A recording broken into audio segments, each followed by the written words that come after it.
2 jam sebelum akad pernikahanku dimulai, aku melakukan sesuatu yang menurutku sederhana, bahkan romantis. Sesuatu yang tidak akan pernah terpikirkan sebagai awal dari mimpi buruk terbesar dalam hidupku. Namaku Sasha Kirana Wicaksono. Pagi itu, jam dinding di ruang rias pengantin menunjukkan pukul 8 tepat. Artinya, tersisa 2 jam lagi sebelum aku duduk di depan penghulu, mendengarkan ayahku mengucapkan ijab, dan resmi menjadi istri dari pria yang selama ini kuanggap sempurna. Aku menatap pantulan diriku sendiri di cermin besar yang dikelilingi lampu-lampu terang. Gaun putih bersih yang kupakai menjuntai anggun hingga menyentuh lantai. Payet-payet kecil berkilauan menghiasi seluruh bagian gaun, dijahit tangan satu persatu oleh penjahit terbaik langganan keluargaku. Hijab putihku belum terpasang sepenuhnya. Penata rias masih perlu membenahi tatanan rambut di bagian dalam agar nanti hijab itu jatuh sempurna membingkai wajahku. Namun meski belum lengkap, aku sudah merasa seperti putri kerajaan. Aku tersenyum kecil. Dalam bayanganku, wajah calon suamiku akan tampak terkejut dan bahagia ketika melihatku berjalan menuju meja akad nanti. Senyum itu yang sejak tadi membuat dadaku terasa hangat. Calon suamiku bernama Arga Pradipta. Di mataku, Arga adalah laki-laki yang nyaris tanpa celah. Ia sopan, tutur katanya lembut, rajin beribadah, dan selalu bersikap hormat kepada kedua orang tuaku.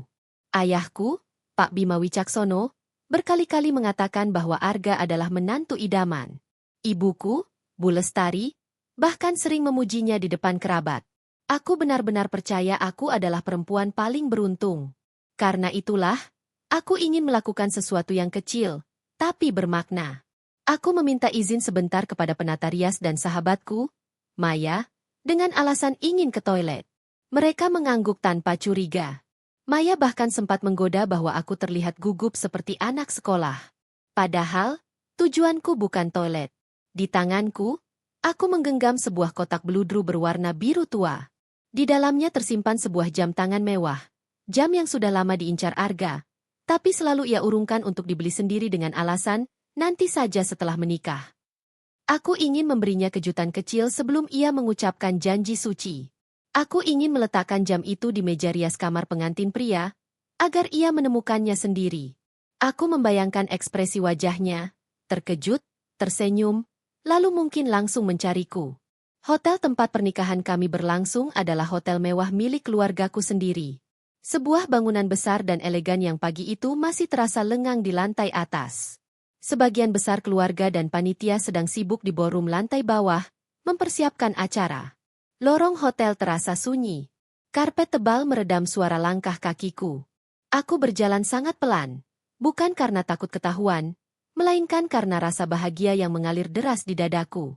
Sesekali aku menoleh ke kiri dan kanan, memastikan tidak ada siapapun yang melihatku menyelinap ke lantai atas. Akhirnya aku tiba di depan pintu kamar nomor 305, kamar tempat Arga bersiap. Aku berhenti sejenak. Dengan sedikit rasa jahil, aku menempelkan telingaku ke pintu kayu jati yang kokoh itu. Aku ingin tahu apakah Arga ada di dalam. Hening. Tidak ada suara air, tidak ada langkah kaki, tidak ada percakapan. Sepertinya dia turun sarapan atau mengecek persiapan. Batinku. Aku menghela napas lega.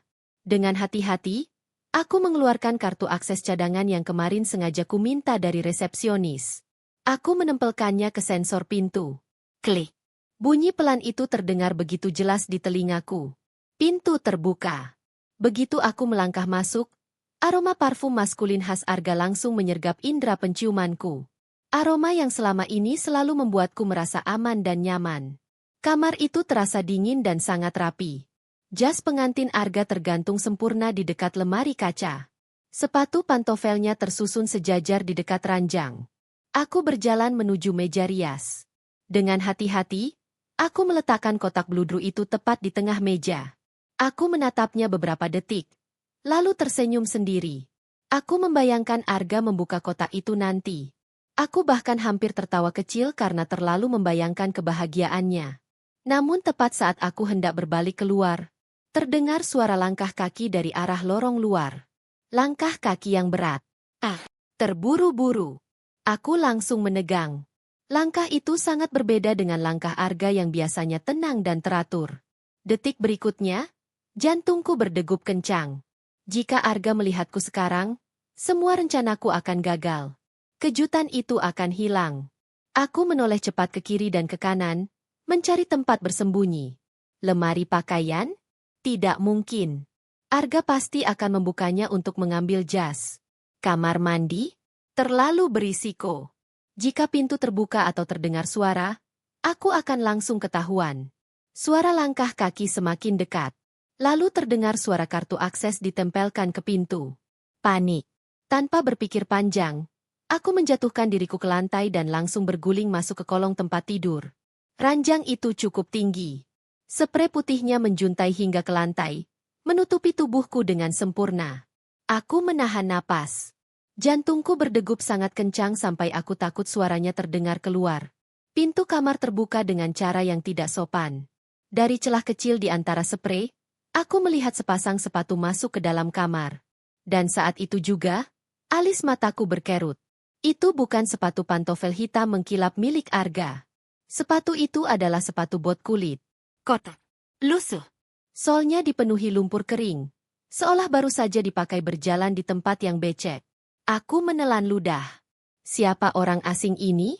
Siapa yang berani masuk ke kamar VIP pengantin pria dengan sepatu skotor itu? Orang itu berjalan mondar-mandir dengan gelisah. Langkahnya berat, seakan membawa beban atau kemarahan. Dari kolong ranjang, aku bisa melihat betisnya yang kekar dan celana yang tampak usang. Lalu tiba-tiba, orang itu duduk di tepi ranjang, tepat di atas kepalaku. Kasur melesak turun karena berat badannya. Ruang sempit di kolong tempat tidur terasa semakin sesak. Aku menutup mulutku dengan kedua tangan. Bau rokok yang menyengat bercampur bau keringat yang tidak sedap langsung menusuk hidungku. Perutku mual. Ini jelas bukan tamu undangan. Bukan keluarga. Bukan panitia. Beberapa detik kemudian, pintu kamar kembali terbuka. Kali ini, langkah kaki yang masuk terdengar jauh lebih halus dan teratur. Aku mengenali suara itu bahkan tanpa melihat wajahnya. Sepatu pantofel hitam mengkilap berhenti tidak jauh dari pintu. Sepatu yang kubelikan sendiri untuknya. Arga. Sesaat, rasa lega menyusup ke dadaku. Aku berpikir Arga akan langsung mengusir orang asing bersepatu bot kotor itu. Namun apa yang terjadi selanjutnya? Membuat darahku seperti membeku. Dari balik sprei yang menjuntai hingga lantai, aku melihat sepatu pantofel hitam mengkilap itu berhenti di dekat pintu. Aku tidak perlu melihat wajahnya untuk tahu siapa yang baru saja masuk. Itu Arga Pradipta. Detik itu juga, rasa lega sempat mengalir di dadaku. Aku berpikir semuanya akan segera selesai. Arga pasti akan menegur orang asing bersepatu bot kotor itu. Mungkin mengira ia salah kamar. Mungkin mengusirnya dengan sopan. Seperti caranya memperlakukan siapapun selama ini. Namun kenyataan yang terjadi justru membuat jantungku terasa seperti diremas tangan dingin. Orang bersepatu bot itu tidak diusir. Ia justru menyapa Arga dengan nada yang sangat akrab. Terlalu akrab, namun syarat dengan ejekan. Lama juga, gah? Ucapnya dengan suara serak dan berat. Gue dari tadi nunggu. Lapar. Nada bicaranya kasar. Tidak ada rasa hormat sedikit pun. Aku mengerutkan kening di kolong tempat tidur. Siapa dia? Dan kenapa Arga membiarkan pria seperti ini duduk santai di ranjang pengantin kami? Arga terdengar menarik napas panjang. Suaranya terdengar tegang. Sangat berbeda dengan suara lembut yang biasa ia gunakan padaku. Pelanin suara kamu, Damar, katanya rendah. Banyak orang di luar. Dam. Aku mengulang nama itu di dalam kepala. Pria bersepatu bot itu terkekeh kecil. Tawa pendek yang terdengar meremehkan. Aku bisa membayangkan senyum sinis di wajahnya tanpa perlu melihatnya. Beberapa detik kemudian, aku mendengar bunyi yang membuat tengkukku merinding. Klik. Arga menutup pintu kamar. Lalu terdengar suara yang jauh lebih menakutkan. Klik kedua. Ia mengunci pintu dari dalam. Aku menahan napas. Kenapa pintu dikunci? Di bawah ranjang, tubuhku mulai terasa dingin. Naluriku berteriak bahwa aku seharusnya tidak berada di sini. Bahwa apapun yang akan terjadi setelah ini, bukan sesuatu yang boleh kudengar. Damar menggeser duduknya di atas ranjang. Kasur kembali melesak sedikit, membuat dadaku sesak. Tenang aja, kata Damar santai. Gue cuma mau pastiin satu hal. Aku mendengar suara kain bergesek, Lalu bunyi khas benda dikeluarkan dari saku. Beberapa detik kemudian, suara ponsel terdengar. Gue mau muterin sesuatu, lanjut Damar. Biar lo nggak lupa sama kesepakatan kita. Kesepakatan? Aku menelan ludah. Tangan yang menutup mulutku mulai gemetar. Arga tidak menjawab langsung. Ia terdengar mondar-mandir sebentar, lalu berhenti. Putar aja, jawabnya akhirnya. Tapi cepet. Kalimat itu membuat dadaku seolah dihantam benda keras. Putar apa? Detik berikutnya, suara dari ponsel Damar mulai terdengar. Dan saat itu juga, seluruh tubuhku membeku. Karena suara yang keluar dari ponsel itu, sangat aku kenal. Itu adalah suara Arga. Suara calon suamiku sendiri. Namun nadanya, bukan Arga yang ku kenal. Tidak ada kelembutan. Tidak ada kesabaran. Tidak ada topeng kesalehan yang biasa ia kenakan. Suara itu dingin. Dan kejut. Lo pastiin rem mobil itu blong total. Aku merasa dunia di sekelilingku berhenti berputar. Rekaman itu berlanjut. Setelah ijab kabul sah dan buku nikah ditandatanganin, kecelakaan itu harus kejadian secepat mungkin. Aku menggigit bibirku sekuat tenaga agar tidak menjerit. Di dalam rekaman itu, Arga berbicara tanpa ragu, tanpa emosi. Seolah ia sedang membicarakan benda mati, bukan nyawa manusia. Dia harus mati di situ, lanjut suara itu. Gue nggak mau ada kesalahan. Kata dia itu terasa seperti pisau yang menusuk tepat ke jantungku. Dia. Aku. Tubuhku langsung lemas.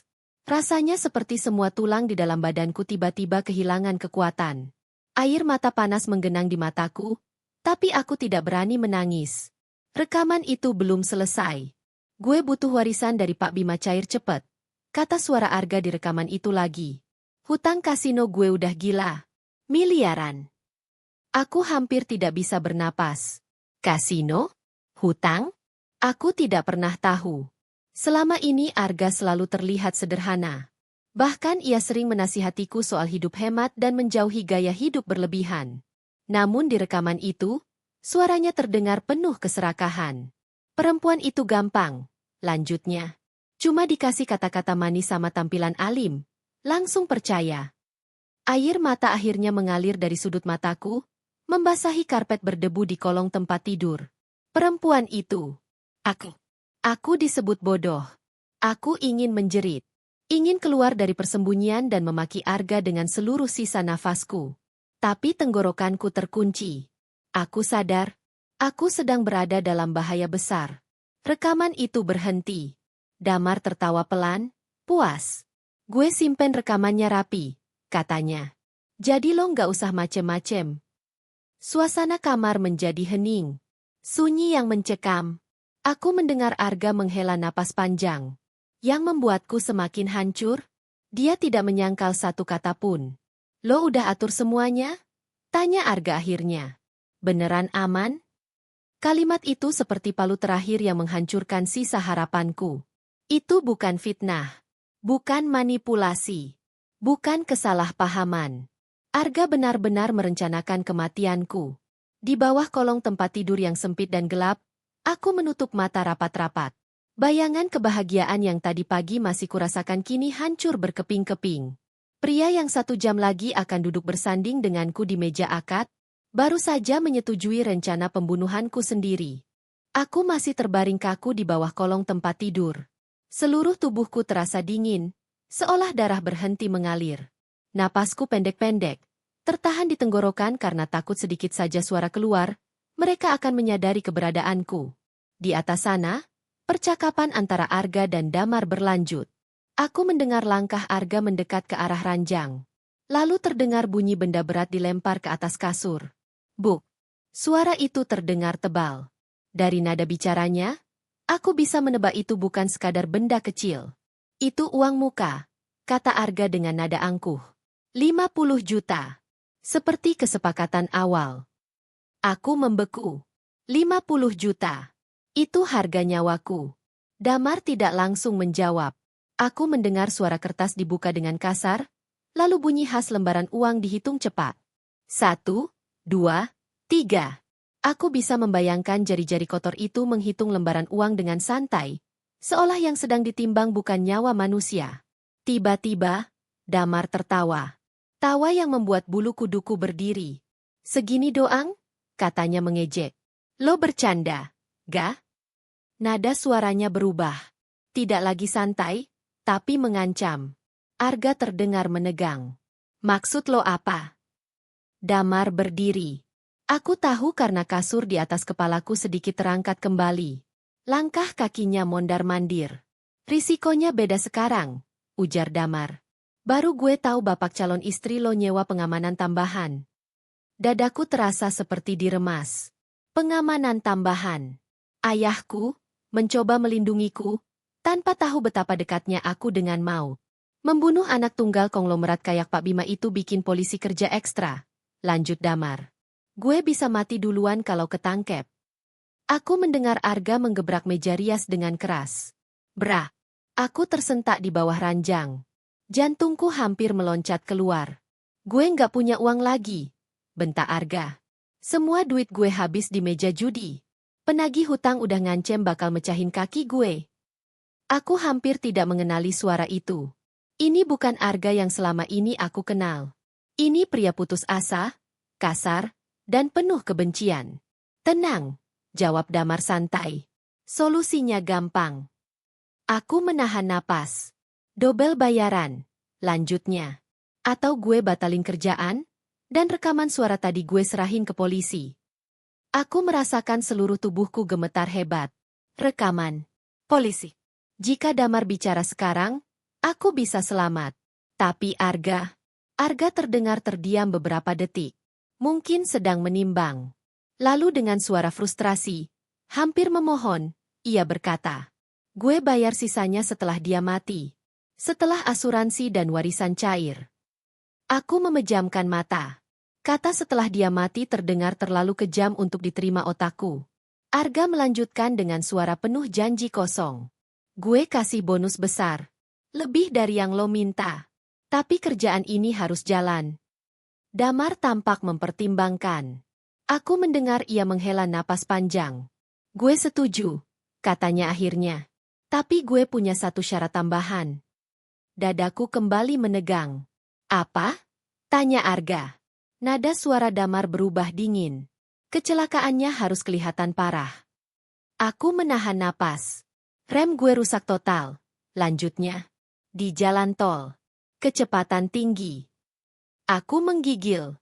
Dan satu lagi. Damar berhenti sejenak.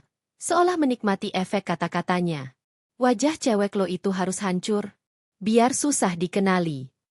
Air mataku mengalir deras tanpa bisa kutahan.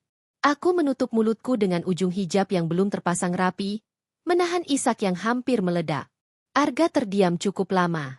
Detik-detik itu terasa seperti jam. Lalu, lakuin, jawab Arga dingin.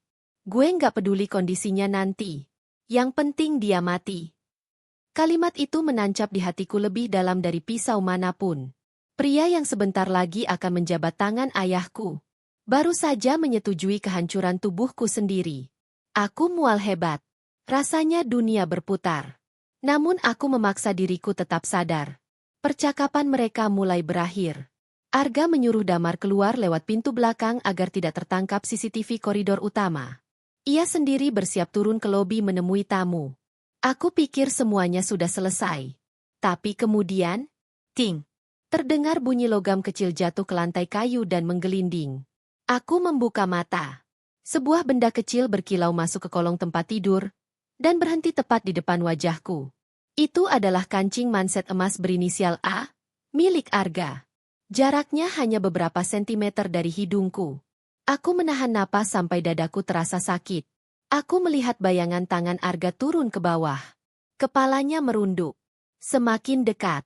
Sedikit lagi mata kami akan bertemu. Aku memejamkan mata rapat-rapat. Pasrah. Jika ini akhir hidupku, aku tidak bisa berbuat apa-apa. Waktu berjalan sangat lambat. Lalu tiba-tiba, dering. Suara telepon berdering nyaring memecah kesunyian kamar. Arga tersentak kaget. Tangannya langsung terangkat. Ia berdiri cepat dan melangkah menjauh. Aku hampir menangis karena lega. Aku membuka mata perlahan.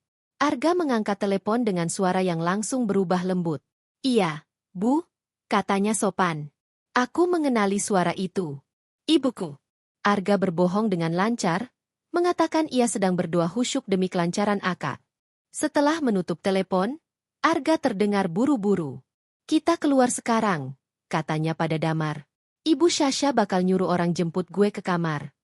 Pintu kamar dibuka. Langkah berat sepatu bot Damar keluar lebih dulu, disusul langkah Arga. Pintu tertutup. Bunyi kunci otomatis terdengar. Klik. Keheningan kembali menyelimuti kamar. Aku masih terdiam kaku di bawah kolong tempat tidur. Seluruh tubuhku gemetar. Aku masih hidup. Tapi aku tahu. Perangku baru saja dimulai. Aku tidak langsung keluar dari kolong tempat tidur. Aku masih terbaring kaku di sana, memeluk lututku sendiri, berusaha meyakinkan diriku bahwa mereka benar-benar sudah pergi. Nafasku masih tersengal. Setiap detik terasa terlalu sunyi, seolah kamar itu sedang menungguku melakukan kesalahan. Aku menghitung dalam hati. 1, 2, 3. Tidak ada suara langkah kaki kembali. Tidak ada suara pintu dibuka. Barulah setelah beberapa menit yang terasa seperti seumur hidup, aku memberanikan diri menggeser tubuhku perlahan keluar dari kolong tempat tidur. Gaun pengantinku yang mahal kini kusut dan kotor. Bagian bawahnya penuh debu abu-abu dari karpet yang jarang dibersihkan. Tanganku gemetar saat menopang tubuhku untuk berdiri. Kakiku terasa seperti bukan milikku. Aku berdiri tertatih. Kepalaku masih berdenyut hebat. Baru saja aku lolos dari kematian. Saat itulah mataku menangkap sesuatu di karpet. Tidak jauh dari kaki meja rias. Sebuah benda kecil. Berwarna hitam. Aku menahan napas dan melangkah mendekat. Itu sebuah flash disk. Bentuknya sederhana. Tanpa gantungan, tanpa penanda apapun. Aku langsung teringat saku celana Damar yang terlihat robek dan lusuh tadi. Benda ini pasti terjatuh saat ia mondar-mandir di kamar. Tanganku gemetar hebat saat memungutnya. Instingku berteriak bahwa benda kecil ini bukan flash disk biasa. Aku menoleh cepat ke arah pintu, memastikan kamar masih terkunci. Aku mendekati meja kerja kecil di sudut ruangan, tempat laptop Arga tergeletak. Aku tahu kata sandinya. Arga pernah memberitahuku dengan alasan, kejujuran antar pasangan. Tanganku hampir tidak bisa menggerakkan mouse saat layar laptop menyala. Aku menarik napas dalam-dalam. Lalu aku menancapkan flash disk itu. Folder di layar langsung terbuka. Dan dalam hitungan detik, seluruh sisa harapanku hancur. Bukan hanya satu folder. Ada banyak.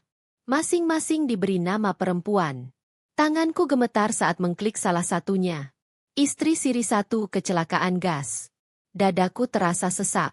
Aku membuka folder itu. Foto pertama yang muncul membuatku langsung menutup mulut agar tidak menjerit. Foto pernikahan. Arga berdiri di samping seorang wanita muda dengan senyum yang sama seperti senyum yang tadi ia tunjukkan kepadaku. Wanita itu mengenakan gaun sederhana. Tersenyum bahagia, tidak tahu apa yang menunggunya. Slide berikutnya, foto rumah mewah yang hangus terbakar. Lalu kliping berita lama. Kebocoran tabung gas tewaskan istri muda. Aku menggigil hebat. Tanganku berpindah ke folder lain. Nama berbeda. Metode berbeda. Kecelakaan mobil. Kebakaran rumah. Kecelakaan tangga. Semua tampak seperti musibah biasa. Tapi polanya sama. Arga selalu menikahi mereka. Dan mereka selalu mati.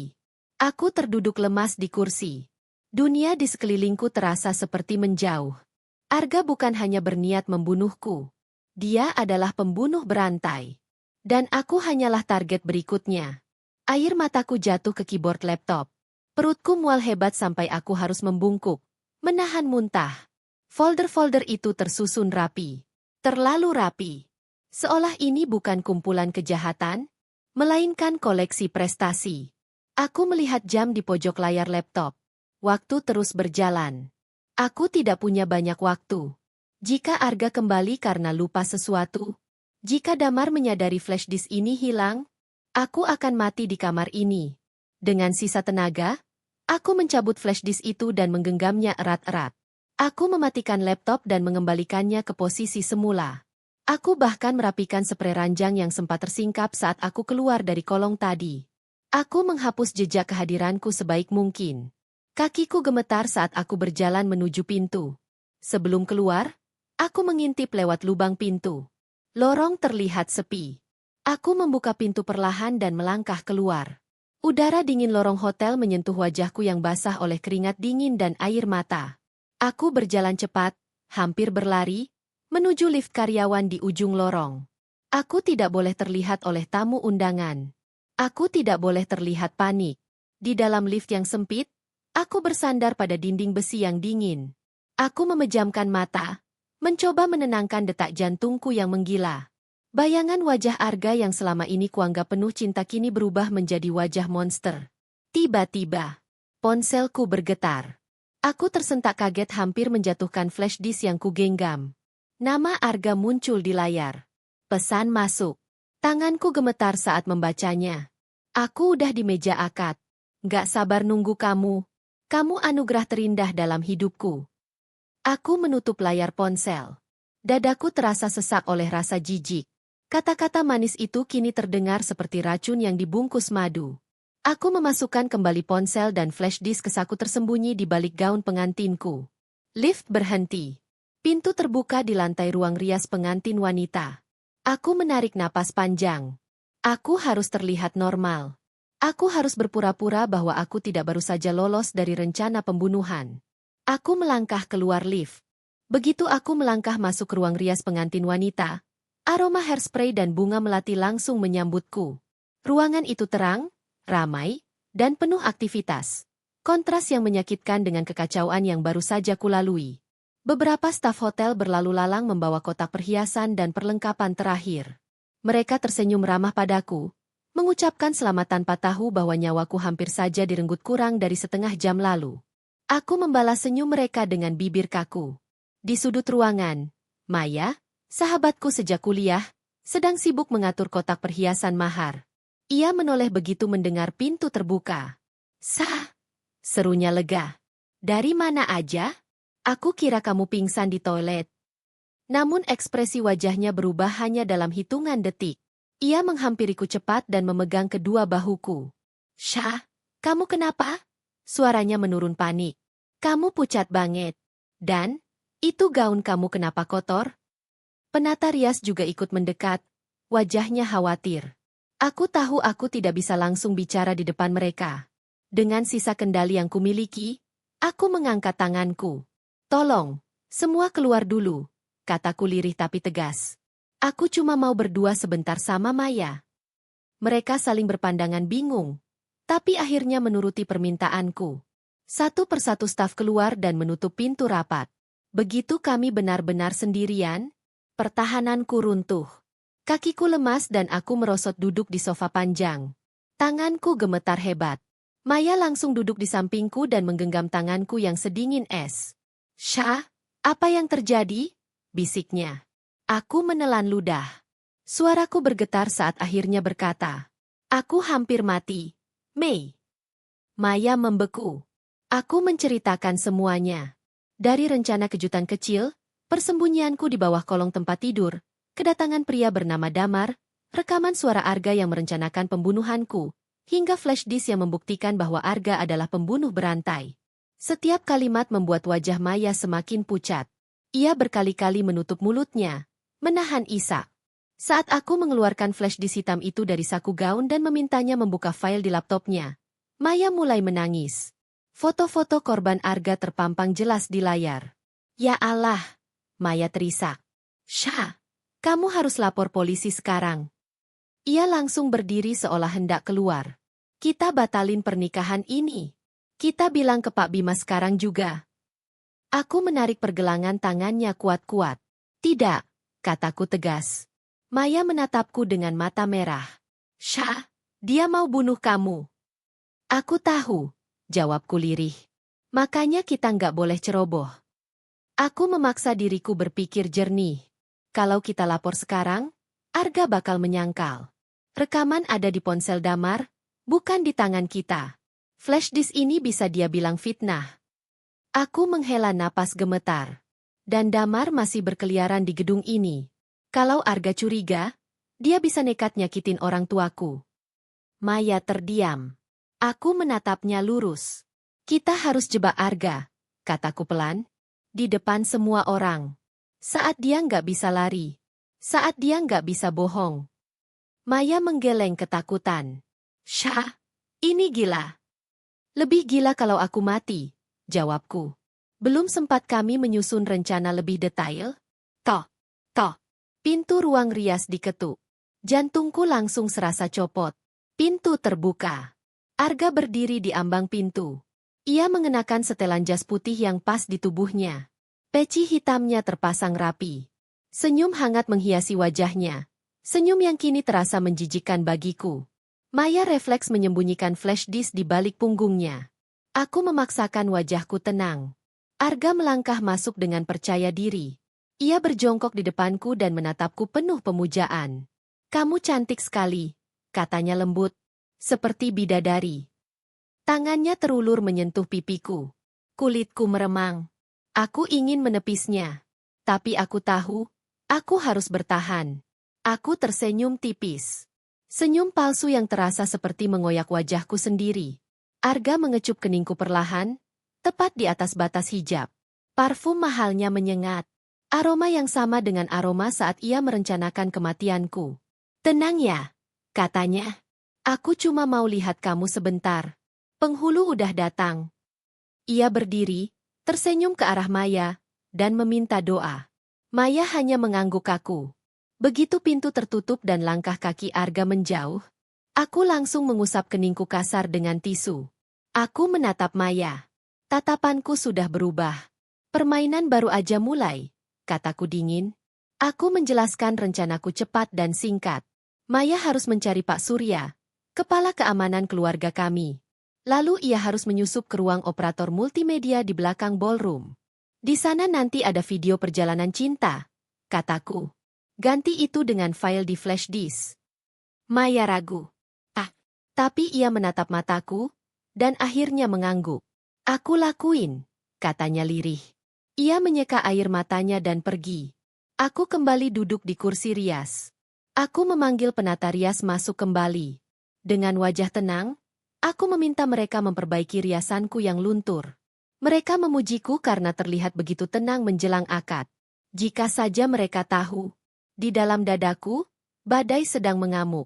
Tidak lama setelah penata rias selesai membenahi wajahku, pintu ruang rias kembali diketuk. Kali ini suara panitia terdengar dari luar, memberitahu bahwa aku diminta bersiap menuju area tunggu dekat pintu masuk ballroom. Aku berdiri perlahan. Gaun putihku menjuntai anggun, menutupi kaki yang sebenarnya masih gemetar. Dua orang sepupuku masuk untuk membantu membawa ekor gaun. Mereka tersenyum ceria, sama sekali tidak menyadari bahwa beberapa menit lalu aku hampir mati. Aku melangkah keluar ruang rias. Lorong hotel kini mulai ramai. Staf hotel berlalu lalang membawa baki bunga dan perlengkapan catering. Beberapa tamu undangan mulai berdatangan, menyapaku dengan wajah penuh senyum dan ucapan selamat. Aku membalas semua itu dengan senyum tipis. Hatiku menjerit. Kami berjalan menuju koridor belakang yang mengarah ke ballroom. Disinilah suasana kembali agak sepi. Lampu-lampu lorong menyala terang, memantulkan bayangan langkah kakiku di lantai marmer. Tiba-tiba, mataku menangkap sosok seorang petugas kebersihan berdiri di dekat pintu darurat. Ia mengenakan seragam biru kusam, membawa ember dan alat pel. Namun ada satu hal yang membuat jantungku berdegup keras. Sepatu botnya. Kotak. Lusuh. Dengan sisa lumpur kering di bagian sol. Itu Damar. Ia menyamar sebagai petugas kebersihan. Kepalanya tertunduk, topi ditarik rendah, seolah sedang mengepel lantai. Namun postur tubuhnya terlalu besar untuk disamarkan. Aku tahu ia tidak pergi jauh. Ia masih di sini. Mengawasi. Memastikan rencana pembunuhanku berjalan sesuai kesepakatan dengan Arga. Aku berhenti melangkah. Sebentar, kataku pada sepupuku. Sepatuku agak sakit. Kalian tunggu di ujung lorong aja, ya? Mereka menurut tanpa curiga dan mundur beberapa langkah, berdiri membelakangiku. Kini jarak antara aku dan Damar hanya beberapa meter. Damar mengangkat wajahnya sedikit. Tatapan kami bertemu. Tidak ada keterkejutan di matanya. Justru seolah ia sudah menunggu momen ini. Jantungku berdegup begitu keras, tapi aku memaksa diriku untuk tetap tenang. Daripada menunggu mati, aku memilih menyerang.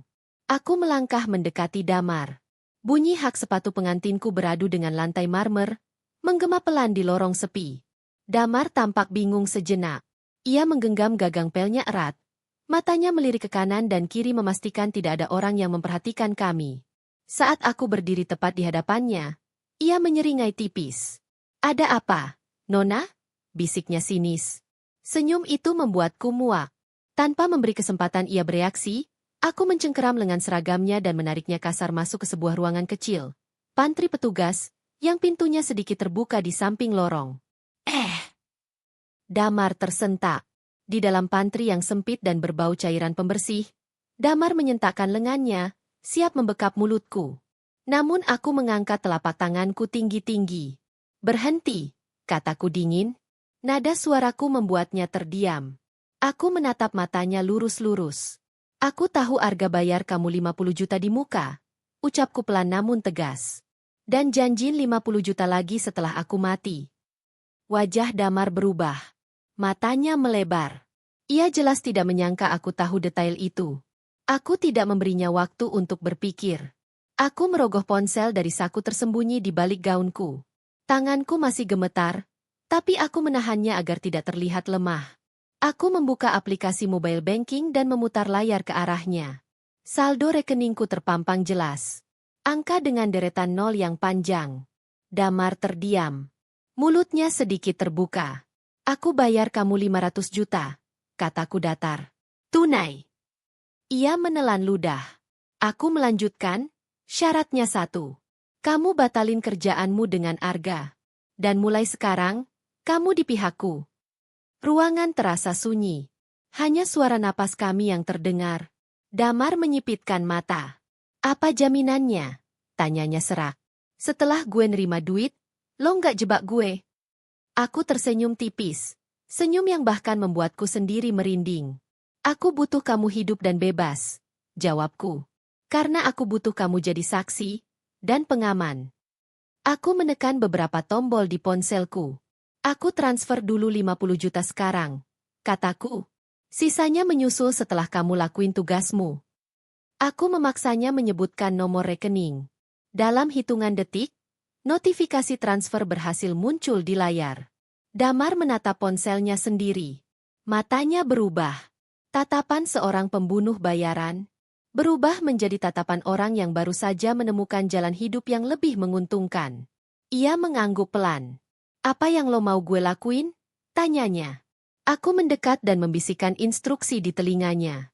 "Kamu tetap di ballroom," kataku. "Dekat meja akad. Campur sama kerumunan. Kalau Arga kabur, atau nyoba nyakitin siapapun, terutama ayahku, kamu hentikan. Dengan cara apapun." Damar mengangguk mantap. Tiba-tiba, "Shasha!" Suara Arga terdengar dari luar pantry. Nada suaranya terdengar panik. Jantungku serasa berhenti.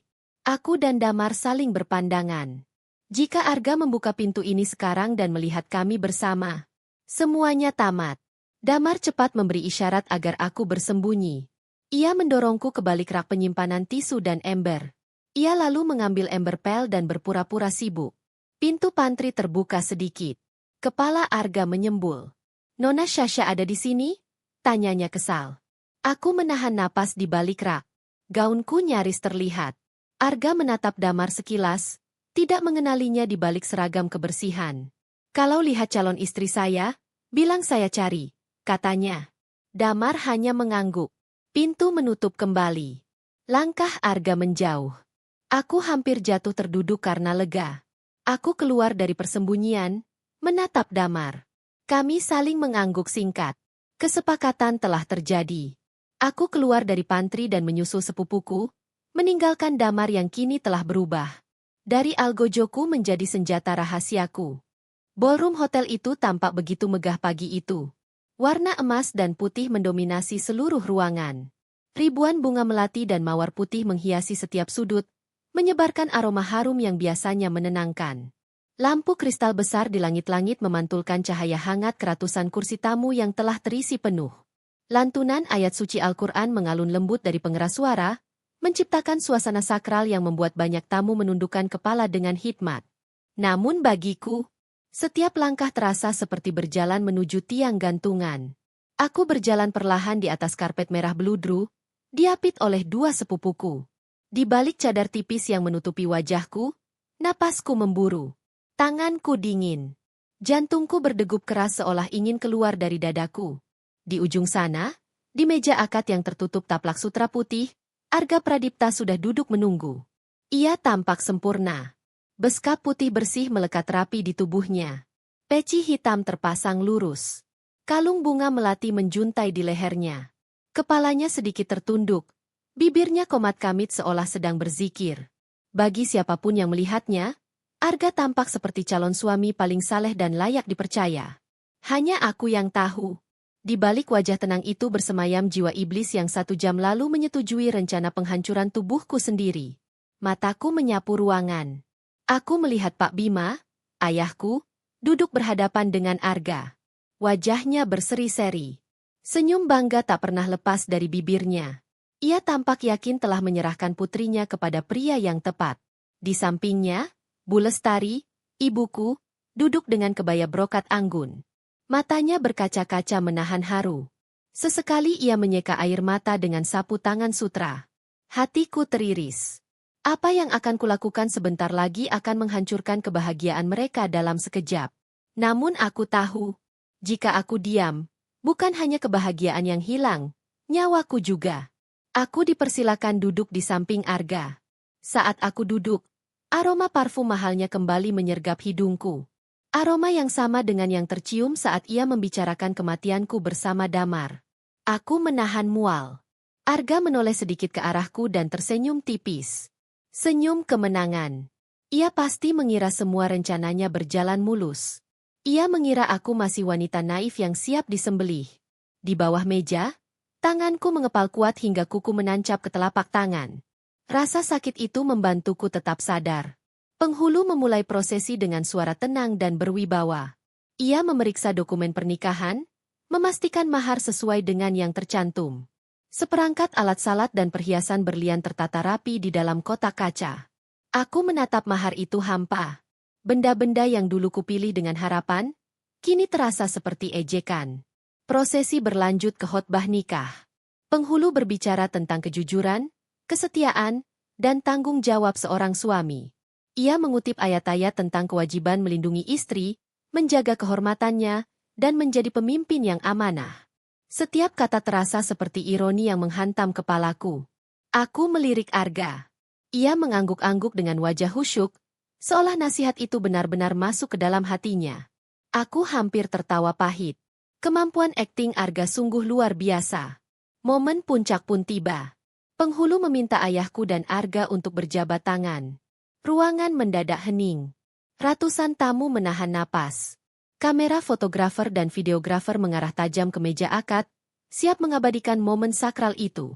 Ayahku mengulurkan tangan kanannya.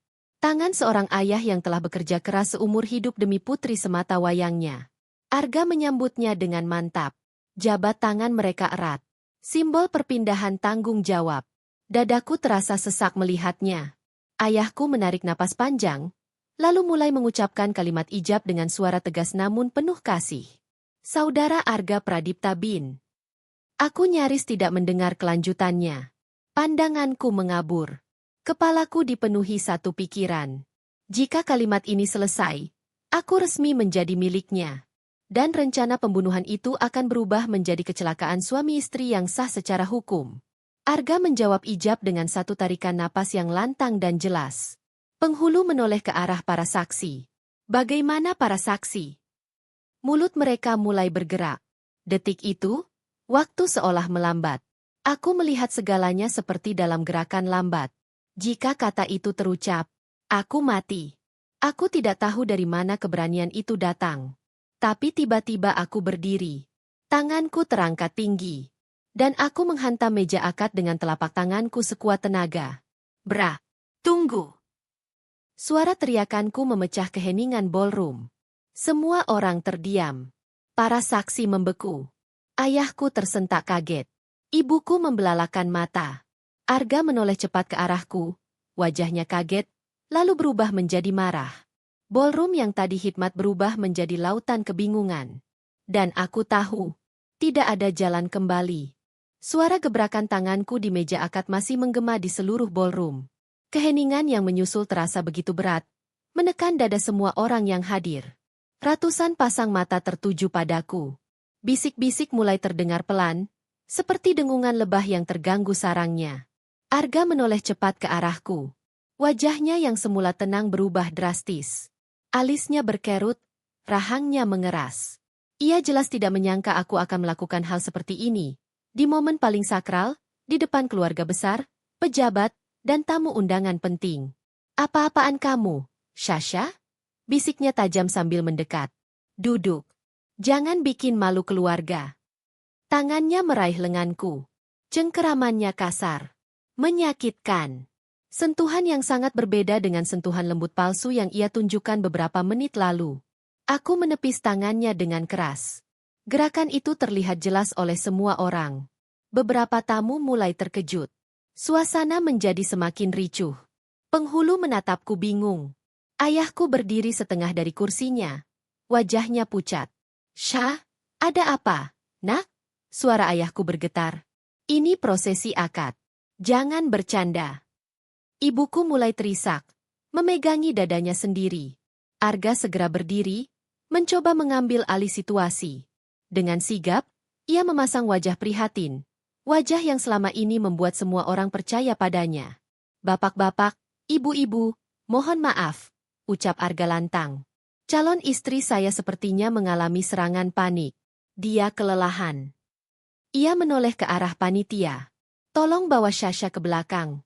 Dia butuh istirahat. Beberapa panitia wanita mulai bergerak mendekat ke arahku. Namun aku mundur satu langkah. Aku menatap Arga lurus-lurus. Tatapanku dingin. Aku tidak panik, kataku lantang. Aku juga tidak gila. Ballroom kembali hening. Setiap kata yang keluar dari mulutku terdengar jelas melalui mikrofon yang masih aktif. Pernikahan ini tidak bisa dilanjutkan, lanjutku. Karena ada syarat yang cacat. Ayahku benar-benar berdiri sekarang. Apa maksudmu, Syah? Tanyanya bingung. Maharnya lengkap. Syaratnya semua terpenuhi. Ibuku mulai menangis lebih keras. Mengira aku kerasukan atau mengalami tekanan berat. Arga memanfaatkan kebingungan itu. Ia melangkah mendekat, mencoba merebut mikrofon dari tanganku. Aku menahan. Tanganku gemetar, tapi aku tidak melepaskannya. Pernikahan ini cacat, ulangku, karena calon suamiku lupa membawa satu hal paling penting sebagai mahar. Aku berhenti sejenak, lalu berkata dengan suara yang menusuk. Dia lupa membawa kejujuran. Tamu-tamu mulai ribut. Suara desahan kaget terdengar dari berbagai penjuru. Arga tertawa kecil, berusaha meremehkan. Sasha, ini tidak lucu, katanya pelan tapi penuh tekanan. Berhenti sekarang juga. Aku mengabaikannya. Aku menoleh ke arah kamera yang menyiarkan wajahku ke layar besar di kiri dan kanan panggung. Kalian semua ingin tahu siapa sebenarnya pria yang berdiri di sampingku ini? Ucapku. Kalian pikir dia malaikat? Aku mengangkat tanganku, memberi kode ke arah ruang operator di belakang ballroom. Mari kita lihat wajah aslinya. Beberapa detik berlalu. Layar raksasa yang semula menampilkan inisial nama pengantin dengan latar bunga romantis tiba-tiba berubah menjadi hitam. Suara denging audio terdengar sekilas. Lalu, suara itu keluar. Suara yang sangat dikenal semua orang. Tenang, damar. Begitu tanda tangan buku nikah, kecelakaan mobil itu akan terjadi. Sasha nggak akan selamat. Remnya blong di tol. Pastikan dia mati di tempat. Suara Arga menggema memenuhi ballroom. Tanpa ampun. Tanpa bisa ditarik kembali. Seisi ruangan langsung terkesiap. Beberapa tamu menutup mulut. Beberapa yang lain berdiri spontan dari kursinya. Arga membeku. Wajahnya pucat pasi. Ini bohong, teriaknya panik. Ini rekayasa. Sekarang suara bisa dipalsuin. Namun rekaman belum berhenti. Aku butuh warisan Pak Bima cair cepat. Semua aset perusahaan nanti jadi milikku. Perempuan itu cuma batu loncatan. Setiap kata menghantam telinga ayah dan ibuku seperti palu godam. Ibuku menjerit keras. Tubuhnya langsung terkulai lemas di kursi. Ayahku berteriak memanggil namanya, berusaha menopangnya. Sementara itu, Arga mulai kehilangan kendali. Ia menoleh ke kanan dan kiri, mencari jalan keluar. Tapi itu belum selesai. Layar berubah lagi.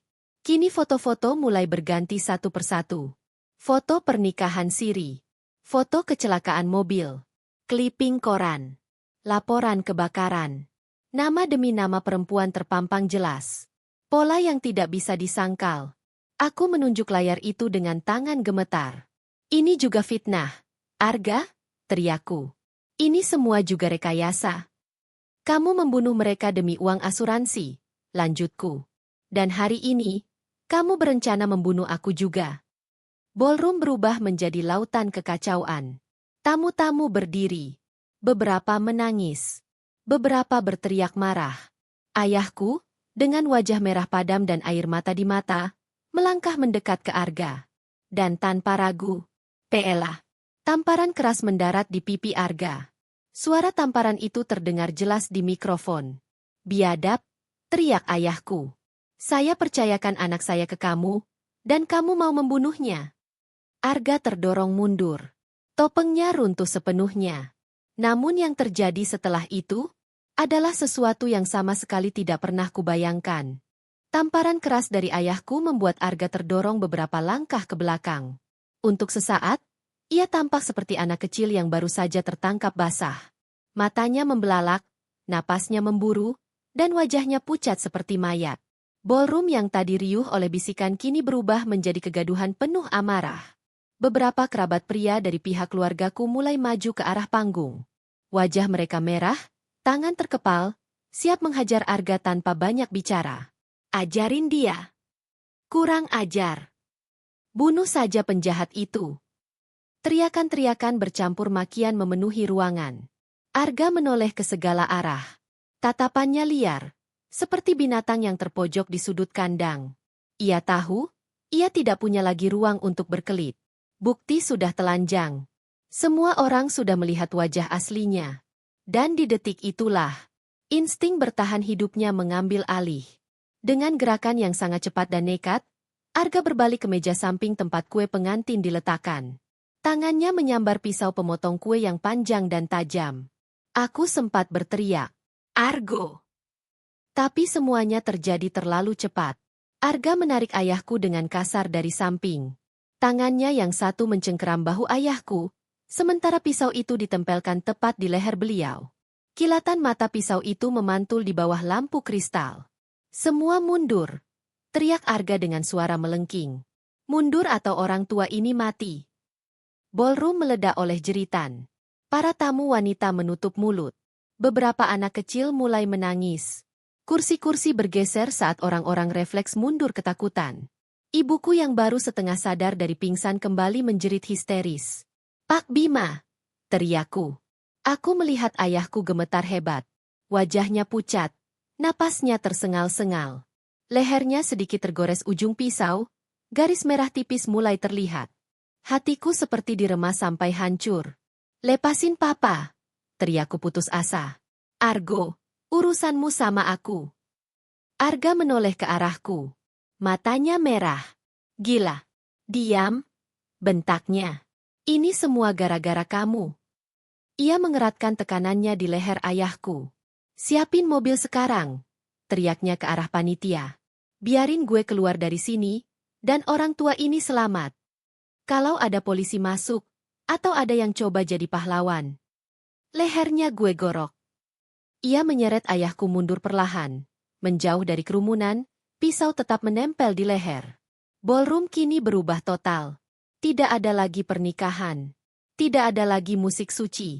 Yang ada hanyalah teror. Aku berdiri terpaku beberapa meter dari mereka. Tubuhku gemetar hebat. Napasku tersengal. Otakku berteriak memintaku melakukan sesuatu. Apapun, asal ayahku selamat. Aku merasa bersalah. Rencanaku berhasil membuka kedok Arga. Tapi kini nyawa ayahku jadi taruhannya. "Arga!" Suaraku pecah. Tolong, lepasin papa. Apapun yang kamu mau, aku turutin. Arga tertawa pendek, tawa gila. Telat, Syah, katanya dengan suara serak. Lo udah hancurin hidup gue. Ia kembali berteriak ke arah panitia. Gue hitung sampai 5. 1. Para panitia tampak panik, tidak tahu harus berbuat apa. Aku memutar kepala, mataku menyapu ruangan mencari satu-satunya harapan yang tersisa. Dan di antara kerumunan tamu yang mundur ketakutan, aku melihatnya. Dam. Ia berdiri di dekat sebuah pilar besar. Seragam petugas kebersihannya masih melekat, tapi topinya sudah dilepas. Wajahnya fokus. Tatapannya terkunci pada punggung Arga. Ia bergerak perlahan. Diam. Seperti bayangan. Jantungku berdetak makin keras. Aku tahu, jika ini gagal, ayahku mati. 2. Teriak Arga lagi. Aku menahan napas. Tanganku mengepal kuat, kukuku menancap ke telapak tangan. Aku berdoa sekuat tenaga, bukan hanya pada Tuhan, tapi pada segala keberanian yang tersisa di tubuhku. Argo, teriakku lagi, sengaja mengalihkan perhatiannya. Tolong dengar aku. Jangan sakiti papa. Arga menoleh sedikit ke arahku. Itu celahnya. Damar bergerak. Aku hampir tidak berani bernapas. Seluruh ballroom seperti membeku dalam satu tarikan napas panjang. Udara yang tadi sejuk oleh pendingin ruangan kini terasa panas dan berat, dipenuhi bau keringat dan ketakutan ratusan orang yang menunggu ledakan berikutnya. Arga masih berdiri dengan punggung tegang. Tangannya yang memegang pisau bergetar, tapi tekanan di leher ayahku tetap kuat. Setiap tarikan napas ayahku terdengar tersendat, seolah satu gerakan kecil saja bisa membuat pisau itu menggores lebih dalam. 3. Teriak Arga. Suaranya melengking, nyaris histeris. Beberapa tamu wanita menangis tertahan sambil memeluk anak-anak mereka. Para pria berdiri kaku, tangan terkepal, ingin maju tapi takut satu langkah gegabah justru mengakhiri hidup ayahku. Aku berdiri beberapa meter di depan mereka, tubuhku gemetar hebat. Aku ingin berlari. Aku ingin menjerit. Aku ingin menukar nyawaku saja kalau itu bisa menyelamatkan ayahku. Namun aku tahu, aku tidak boleh panik. Jika aku kehilangan kendali, Arga akan semakin merasa berkuasa. Aku menarik napas dalam-dalam, memaksa suaraku terdengar setenang mungkin. Oke, kataku lantang, mengangkat kedua tanganku perlahan. Oke, Arga, kita turutin. Arga menoleh cepat ke arahku. Matanya merah dan liar. Siapin mobilnya, bentaknya ke arah panitia. Sekarang. Aku tahu itu bohong. Tidak ada mobil yang benar-benar akan disiapkan. Ini hanya cara untuk membeli waktu. Aku melihat sekilas ke arah kiri panggung. Dam, ia sudah semakin dekat. Langkahnya nyaris tak terdengar tertelan karpet tebal ballroom. Tubuhnya merendah sedikit, otot-ototnya tegang seperti binatang pemburu yang siap menerkam mangsa. Arga tidak menyadarinya. Fokusnya terpecah, antara kerumunan, ancamannya, dan aku yang terus bicara untuk menarik perhatiannya. 4. Teriak Arga. Aku merasa dadaku hampir pecah. Aku melihat leher ayahku. Garis merah tipis tadi kini tampak lebih jelas. Ayahku hampir tidak bisa berdiri. Kakinya gemetar hebat menahan berat tubuhnya sendiri. Arga, kataku lagi, sengaja melangkah setengah langkah ke depan. Lihat aku. Aku di sini. Itulah yang membuatnya menoleh. Dan di saat yang sama, Damar menyerang. Semua terjadi dalam hitungan detik. Dengan kecepatan yang tidak pernah kuduga dari tubuh sebesar itu, Damar melompat naik ke sisi panggung. Langkah kakinya nyaris tidak terdengar. Tangannya yang kekar langsung mencengkeram pergelangan tangan Arga, tangan yang memegang pisau. Dengan gerakan memutar yang brutal, Damar memelintir pergelangan itu ke arah berlawanan dengan sendi. Kah! Bunyi retakan tulang terdengar jelas. Jeritan Arga memecah ruangan. Pisau pemotong kue terlepas dari genggamannya dan jatuh berdenting keras ke lantai marmer. Namun Damar tidak berhenti di situ. Dengan satu tendangan keras ke bagian belakang lutut, ia menjatuhkan Arga berlutut paksa. Arg! Teriak Arga kesakitan. Dalam satu gerakan lanjutan, Damar membanting tubuh Arga ke lantai panggung dan mengunci kedua tangannya ke belakang punggung dengan teknik kuncian yang mematikan. Arga meronta-ronta seperti binatang terjebak. Makian dan teriakan keluar dari mulutnya, bercampur tangis dan rasa sakit. Ayahku terlepas dari cengkeraman. Tubuhnya langsung limbung. Beberapa kerabat keluarga berlari naik ke panggung, menopang ayahku dan menariknya menjauh dari Arga. "Pak!" Aku berlari menghampiri. Ayahku terduduk di lantai, napasnya tersengal-sengal. Tangannya gemetar memegangi lehernya yang sedikit tergores. Tapi, ia hidup. Aku jatuh berlutut di depannya. Aku memeluknya erat. Tangisku akhirnya pecah. Namun bahkan sebelum aku sempat benar-benar menyadari ayahku selamat, pintu utama ballroom terbanting terbuka. Polisi. Semua diam. Sekelompok polisi berseragam lengkap masuk dengan cepat. Senjata terhunus. Wajah mereka tegang dan fokus. Di belakang mereka, aku melihat Maya dan Pak Surya berlari masuk, menunjuk ke arah panggung. Rupanya mereka sudah bersiap sejak tadi, menunggu momen paling aman agar tidak membahayakan Sandra. Polisi-polisi itu segera mengambil alih. Mereka memborgol tangan Arga dengan kasar. Damar melepaskan kunciannya dan mundur beberapa langkah, mengangkat kedua tangannya sebagai tanda kooperatif. Arga kini terkapar tak berdaya. Wajahnya basah oleh keringat dan air mata. Rasa sakit di tangannya yang patah bercampur dengan rasa malu yang menghancurkan harga dirinya. Saat polisi menariknya berdiri dan menyeretnya ke arah pintu keluar, Arga melihatku. Matanya memelas. Suaranya parau. "Tolong, aku lakuin ini karena terdesak." Aku berdiri. Aku menatapnya tanpa emosi. Tidak ada lagi cinta. Tidak ada lagi kasihan. Polisi menyeretnya melewatiku. "Aku cinta kamu," teriak Arga putus asa. "Aku nggak pernah niat beneran bunuh kamu." Aku melangkah mendekat satu langkah. Lalu dengan suara datar, dingin, aku menjawab, "Cintamu mati, di bawah kolong tempat tidur kamar hotel." Arga terdiam. Matanya membelalak. Polisi terus menyeretnya keluar, diiringi cemoohan dan teriakan tamu undangan. Sementara itu, polisi lain menghampiri Damar. Namun perlakuannya berbeda. Damar tidak melawan. Ia kooperatif. Ia mengikuti instruksi. Saat melewatiku, kami sempat saling bertatapan. Aku mengangguk pelan. Ia mengangguk balik. Kesepakatan kami ditepati. Ballroom yang tadi menjadi neraka perlahan berubah menjadi tempat orang-orang menarik napas lega. Aku kembali memeluk ayah dan ibuku. Pernikahan hari itu hancur. Tapi, nyawa kami selamat. Ballroom itu perlahan menjadi sunyi. Bukan sunyi yang sakral seperti tadi pagi, melainkan sunyi yang lelah. Sunyi setelah badai besar menyapu segalanya. Kursi-kursi tamu berantakan. Beberapa vas bunga terjatuh. Musik pengiring sudah lama dimatikan. Yang tersisa hanyalah suara isak tangis, napas tersengal, dan langkah kaki polisi yang mondar-mandir mengamankan lokasi. Aku masih berlutut di lantai marmer, memeluk ayahku erat-erat. Tanganku gemetar hebat, bukan lagi karena takut, tapi karena tubuhku baru saja menyadari bahwa aku selamat. Ibuku memeluk kami berdua sambil menangis terseduh-seduh.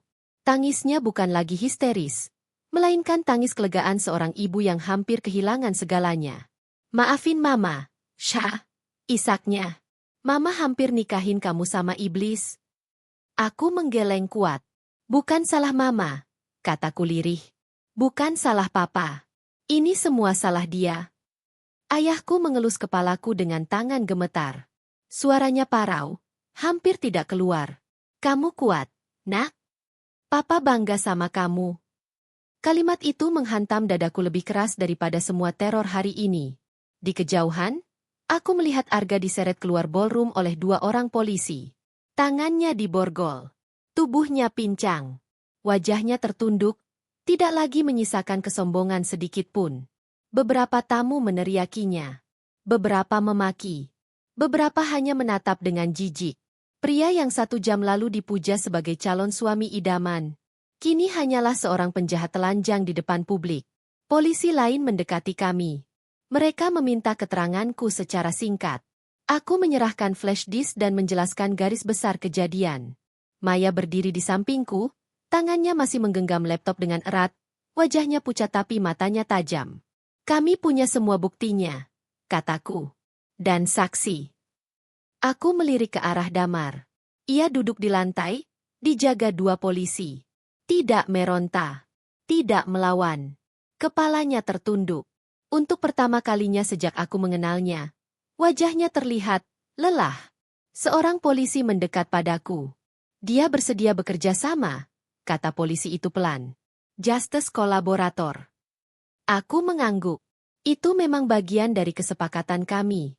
1 jam kemudian, ballroom itu benar-benar kosong. Tamu undangan sudah dipulangkan. Media mulai berdatangan di luar gedung. Lampu kamera berkedip-kedip dari kejauhan. Pesta pernikahan hari itu resmi berubah menjadi TKP nasional. Aku duduk di ruang kecil bersama orang tuaku dan Maya, menunggu mobil keluarga menjemput kami. Gaun pengantinku masih kupakai.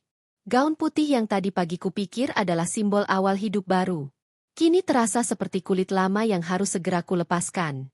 Malam itu, aku tidak menangis lagi. Tangisku sudah habis di bawah kolong tempat tidur hotel. Beberapa hari kemudian, berita itu meledak.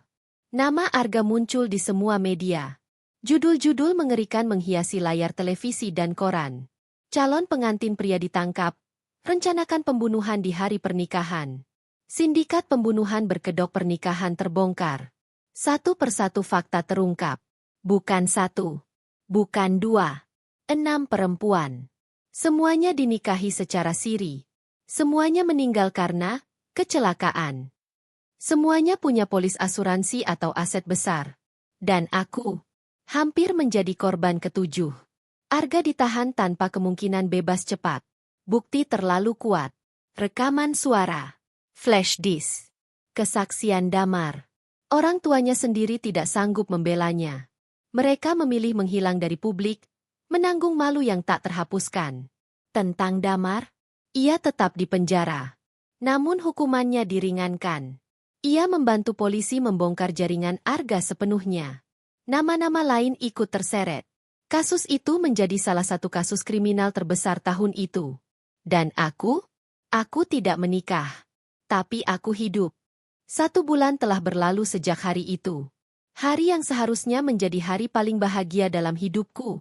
Namun justru berubah menjadi hari aku hampir kehilangan segalanya. Jakarta kembali sibuk seperti biasa. Jalanan macet. Gedung-gedung tinggi berdiri angkuh.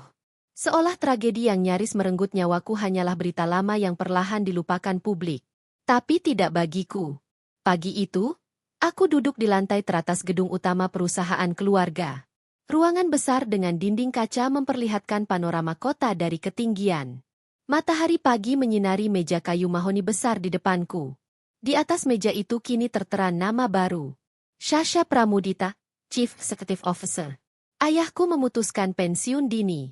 Insiden penyanderaan hari itu membuat kondisi jantungnya memburuk. Ia dan ibuku kini lebih banyak menghabiskan waktu di rumah pegunungan, mencoba menenangkan diri dan memulihkan luka yang tidak terlihat. Perusahaan diserahkan kepadaku. Awalnya, banyak yang meragukan. Masih muda. Terlalu emosional. Trauma pasti belum sembuh. Tapi aku tidak runtuh. Aku justru menjadi lebih keras. Lebih tajam. Lebih berhati-hati. Kasusku menjadi sorotan nasional.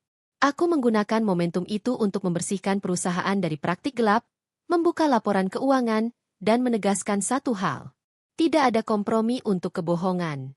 Anehnya, kepercayaan publik justru meningkat. Saham perusahaan naik. Nama keluargaku yang hampir tercoreng justru kembali berdiri lebih kuat. Aku tidak lagi dikenal sebagai calon pengantin gagal. Aku dikenal sebagai wanita yang selamat. Siang itu, aku meninggalkan kantor lebih awal. Supir pribadiku mengantarku ke sebuah tempat yang tidak pernah kubayangkan akan kudatangi dengan kepala tegak. Lembaga pemasyarakatan. Bukan untuk menemui Arga. Bagiku, pria itu sudah mati sejak hari ia menjual nyawaku seharga uang judi. Aku datang untuk menemui Damar. Di ruang kunjungan yang dipisahkan kaca tebal, Damar duduk mengenakan rompi tahanan berwarna oranye. Rambut gondrongnya telah dicukur rapi. Wajahnya lebih bersih, lebih tenang. Ia mengangkat kepala saat melihatku. Untuk pertama kalinya, ia tersenyum tanpa sinisme. Aku mengangkat gagang telepon interkom. Kabar keluargamu baik, kataku pelan. Uangnya sudah masuk.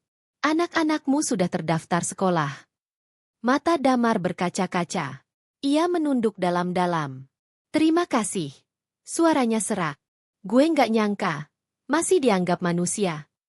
Aku menatapnya lama. Kamu memilih berhenti, jawabku. Itu pilihan yang menyelamatkan hidup orang lain. Dan hidupmu sendiri. Ia mengangguk. Kalau hari itu gue tetap kerja buat dia, gue bakal bawa dosa seumur hidup. Aku tersenyum tipis. Setiap orang pantas dapat kesempatan kedua, kataku. Kecuali orang yang sudah membunuh nuraninya sendiri. Sebelum pergi, aku meninggalkan satu pesan. Jalani hukumanmu dengan benar, ucapku. Keluar nanti, hidup yang bersih. Ia mengangguk mantap.